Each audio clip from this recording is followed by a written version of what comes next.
Hello, this is that BMX guy, and this is part 2 of the Tamiya XV-01. So, I installed the electronics. First off, I put this brushless, just stock 21.5 on here because our local class might be using these, and I might as well just go brushless anyway. I geared it with a 35 and a 72. These are 48 pitch gears I had to change to. I don't feel like uncovering it, but you get the idea that they're 48 pitch versus Tamiya's 06 pitch. I guess it's 06, I don't remember what it is. I had to get this extremely long sensor wire to go to the speed controller. Now, this speed controller is a Certex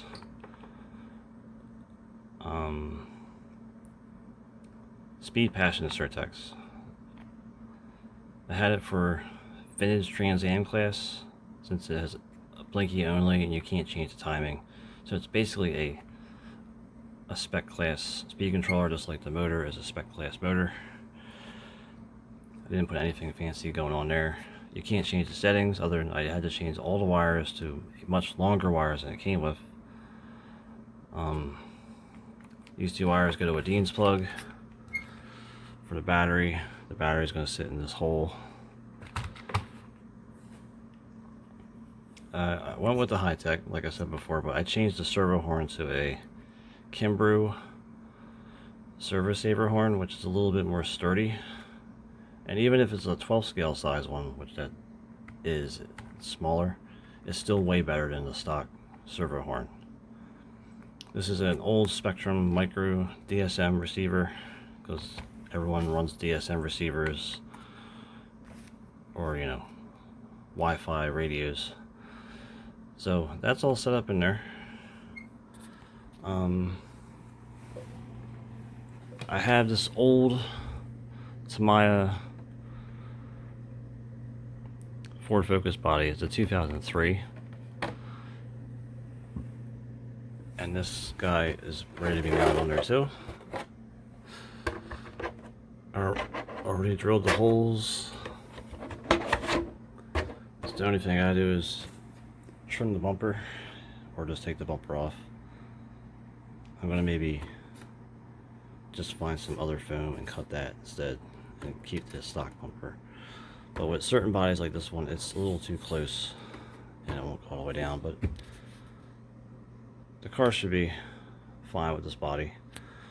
I made a spoiler somewhere, so I gotta look for that thing. But yeah, I'd have to say that the car came out pretty good. I'll show it test riding or driving.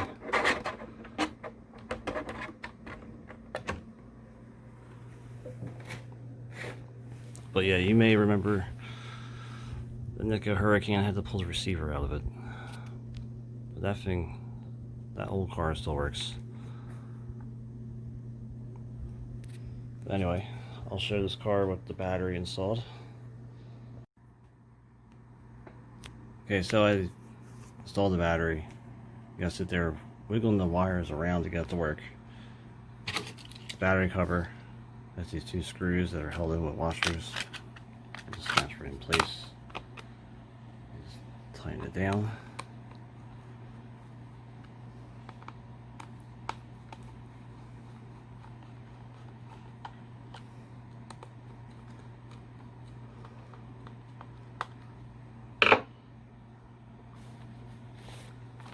Also put the cover on the top again. The cover I find is like completely a waste of time, so I may just take that off. It just makes it so you cannot get or see the settings of the speed controller, or maybe I want to add the fan to it or something, and it's just making it so I can't use the fan. There is a fan that comes with the speed controller. Well, anyway,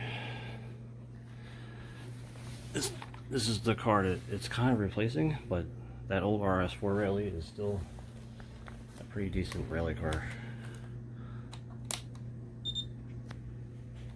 My old radio.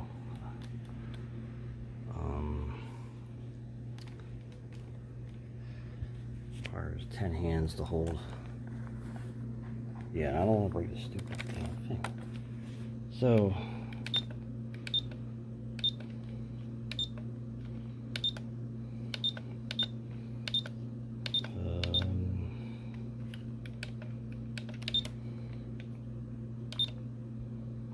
okay. So the radio's on one's here.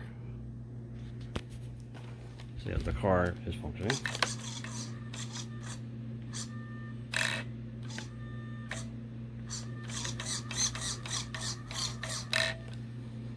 And there's situations I need something to hold up in the air. So I don't really have much going on in my house or my room.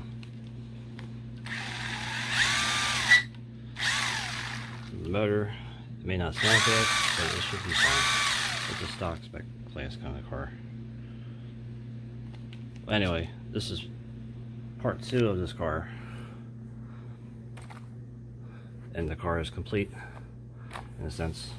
All I gotta do is put the body and mount it and change this bumper, or maybe just take the bumper off just to test it.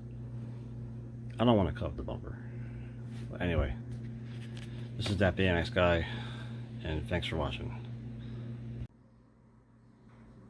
Anyway, this is how the body looks mounted on the car.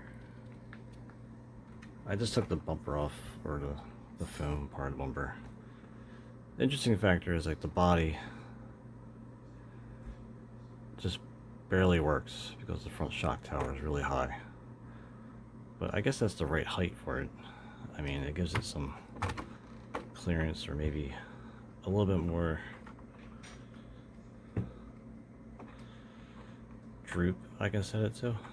Like maybe I could just take the spacers out of the shocks and let it sit lower. I don't know. That's how the car looks with this body on it.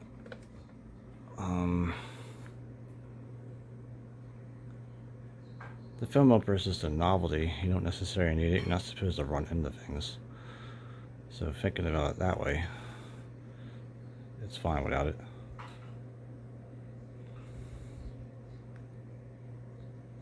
I took the inner cover off and just put the fan on the speed controller because it's a smoldering hot day outside, so I'm not going to really want to worry about speed controller overheating.